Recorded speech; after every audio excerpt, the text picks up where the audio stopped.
హైదరాబాద్లోని ఈసీఎల్ బస్టాండ్లో మహిళా ప్రయాణికుల వద్ద ఆటో డ్రైవర్లు భిక్షాటన చేస్తున్నారు. భిక్షం వేయడానికి మహిళలు వెనకాడలేదు.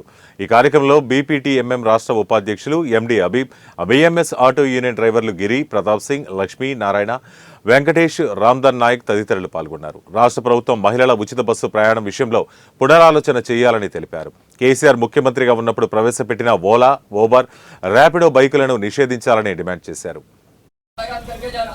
आप लोग फ्री में जा रहे हैं, क्यों ऑटो वाले आज पूरे पैदल हो गए? आप लोग हमारी बात भी समझना, आप लोग का भी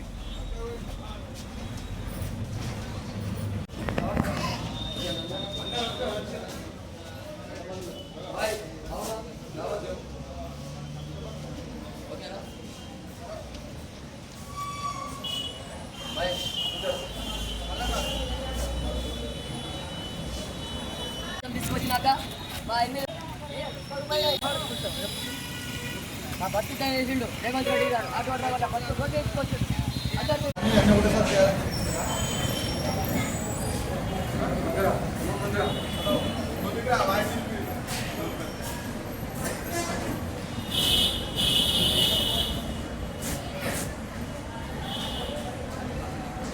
నా పేరు Mohammed Habeeb, Telangana state auto and taxi drivers యూఎంఎస్గా ఉపాధ్యక్షుల్ని. కట్యం అందరికి నమస్తే.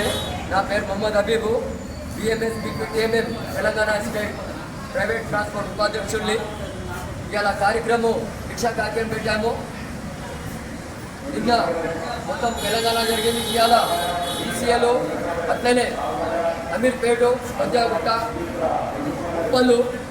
ఇప్పుడు ఈసీఎల్ బస్ స్టాప్లో మేము ఈ గవర్నమెంట్, కాంగ్రెస్ గవర్నమెంట్ వచ్చినాక మా మహాలక్ష్మి పథకం తీసుకొచ్చి 8 లక్షల ఆటో డ్రైవర్ల కుటుంబాలకి రోడ్ మీద తీసుకొచ్చారు.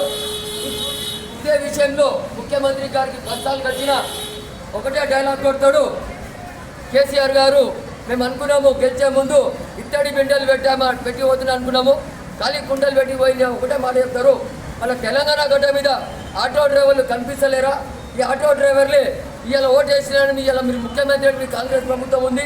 మేము ఎన్నిసార్లు కలిసినా మీకు మాకు పట్టించుకుంటలేరు.